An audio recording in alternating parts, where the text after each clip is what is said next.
Divorce rumors continue to escalate for the Obamas. Hopefully they can settle it like men. Bro, there's no way, bro. Oh, Greg never disappoints. Like men. Rumors continue to escalate for the Obamas. Hopefully they can settle it like men. Big Mike! Michael! Big Mike! Big Mike. Rest in peace to Miss Rivers. She told us. She told us about these frauds. She did. And the chef knew too much. They got the chef going too. Yeah, buddy, it's something is fishy. It ought to be another full-blown investigation. Yeah, Big Mike. Oh, Michael. Big Mike! Big Mike. Put it out there. Boom! Yeah, buddy. Pull that mushroom tip out. Yeah, buddy. I shouldn't have said that. I'm so sorry, family. I'm so sorry. I shouldn't have said that. I apologize. Want to really see something that said, take a look at what happened. Hey.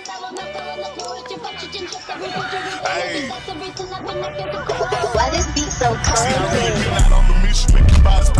We will make America proud again. When you try to kill our we will make America wealthy again. And yes, together, we will make America great again. Yeah, buddy, this is gonna be good. Shout out to them beautiful patriots around the world. Hope everybody is blessed, well, healthy, and that nothing but the best is going on in all you beautiful people's life. If you're sensitive, if you can't take a joke, if you're one of those woke ones, you might as well just go and get up out of here. It's fun to get real. It's time to have a good time. It's time to laugh. Time to call out the truth. And you know, some people don't like to hear the truth. But we got Greg Gutfeld today, so you know how it's finna go down. Make sure y'all hit that like button, subscribe to the channel if you're new here, and join the family. Nothing but love to the family. One love to the human race. We are so back. It feels good. Check it out. Always, it's my first time reading them. So if they suck, we'll make Joe Mackey hand wash Maxine Waters' wig. All right, President Trump swapped out the Resolute desk in the Oval Office just days after Elon Musk's son appeared to wipe a booger on it. Well, it could have been worse, said one man. Researchers say narcissists have a higher likelihood of being ignored by others. You know, for months, Jesse Waters was telling everybody this, but nobody listened. The regional airline that operated the Delta flight that flipped over on a Canada runway had recently bragged about having man-free flight crews. In other words, I think we're all surprised they actually made it to the runway. A sexist would say. Do we really need that anymore? Yes. Republican Mitch McConnell announced that he won't run for re-election. Is it because he's old, feeble, or out of touch? No, he just wants to spend more time with his family. According to a new survey, nearly 10% of U.S. adults identify as LGBTQ. The other 90% identify as who gives a Yeah, buddy. A nonprofit is asking social media users to help name a remarkably rotund beaver. People willing to participate should send their suggestions to Person with a Large Beaver, care of Anna Navarro. Oh my God.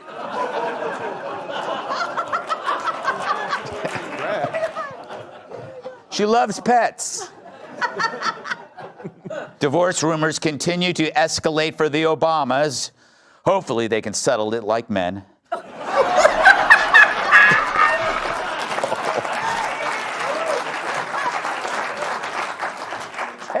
Terrible that you would applaud that. After Canada beat the U.S. last night in hockey, Justin Trudeau gleefully mocked the U.S. Then he went home and posted his resume on ZipRecruiter.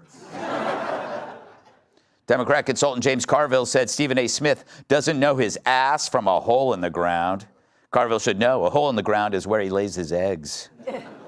Because he's a lizard. Lizards lay eggs, don't they? Who cares? Actress Cynthia Erivo, there she is, has joined the Hollywood Bowl's production of Jesus Christ Superstar, in which she will be playing the title character, Jesus Christ. In a related casting note, the Virgin Mary will be played by this actor.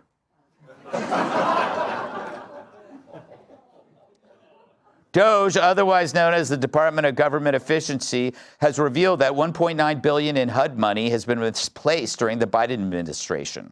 No one is sure where it went, but that could explain the bulge in Rachel Levine's skirt.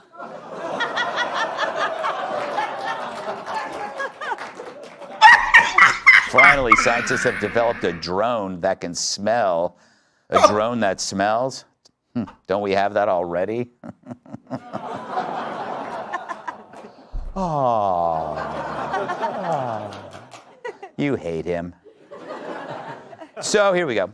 I wonder if our culture sends a message to young men that you should suppress every masculine urge. I think that our culture sends a message to young men that you should suppress every masculine urge. You should try to cast aside your family. You should try to suppress what makes you a young man in the first place. And I think that my message to young men is don't allow this broken culture to send you a message that you're a bad person because you're a man, because you like to tell a joke, because you like to have a beer with your friends, or because you're competitive. So there you go. JD has a message for young men. It's okay to be young men. It's different than the Lincoln Project's message for young men, which is, this will be our little secret.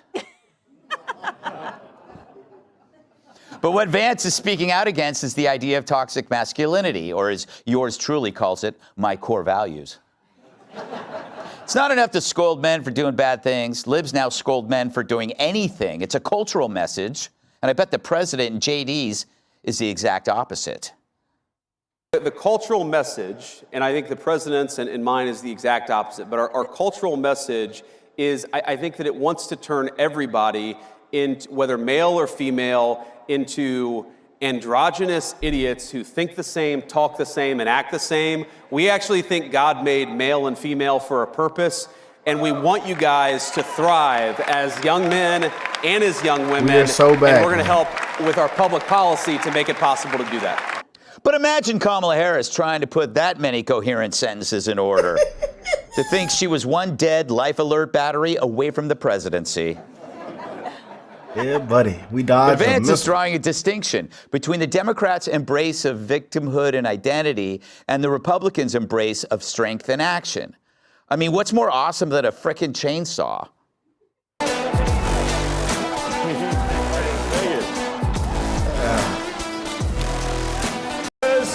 The chainsaw for bureaucracy. It's pretty good, pretty cool, but you got to wonder how he got that past the Secret Service. The chainsaw and the hair. But talk about acting like a guy, Musk fiercely waving the chainsaw in the air. And why not celebrate with power tools? Hell, after I became the king of late night, I fired a nail gun into the air. But I can't say anymore because then the widows will ask for more money. But that's what Vance, Musk, RFK Jr., and Trump's Merry Pirate Ship are doing. They're making masculinity great again. Think about it. What's the most masculine thing a guy can do? Post his mugshot in his office so everyone can see it.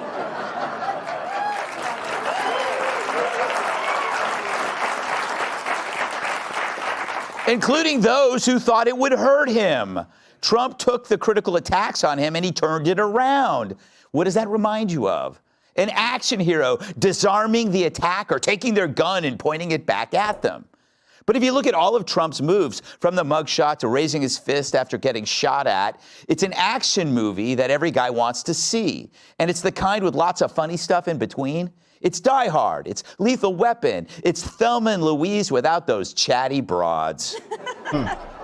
As Scott Adams points out, the Trump movie projects optimism, energy, humor, strength, and risk, where people come together and there's a potential for greatness.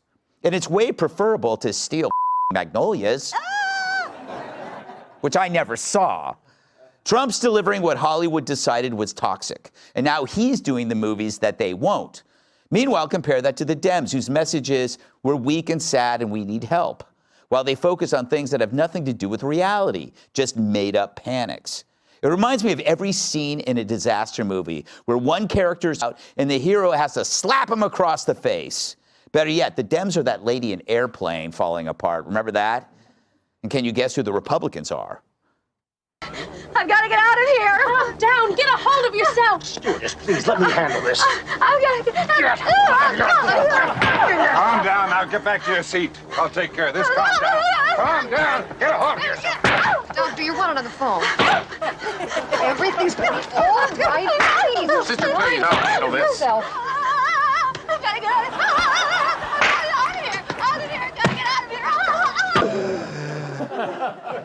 It's funny, because in 2024, it's kind of true. The Dems are pulling their hair out while the Republicans are trying to slap some sense into them. And the Democratic Party has been nothing but a matrix churning out hoaxes. And who roots for the bureaucrats anyway, especially those driven by fiction? You remember the classic film Dirty Harry? It focused on a heroic cop who takes no BS and bends the rules for justice. Imagine if they'd taken the perspective of the bureaucrat that was trying to stop him instead. No one would see that movie, just like no one sees the Democrats. Except, let's face it, miserable women. They love melodrama and fiction, and the Dems are providing both.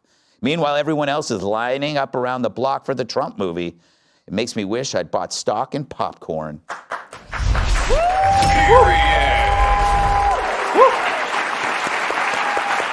Yes, indeed, man. We are so back. Tom,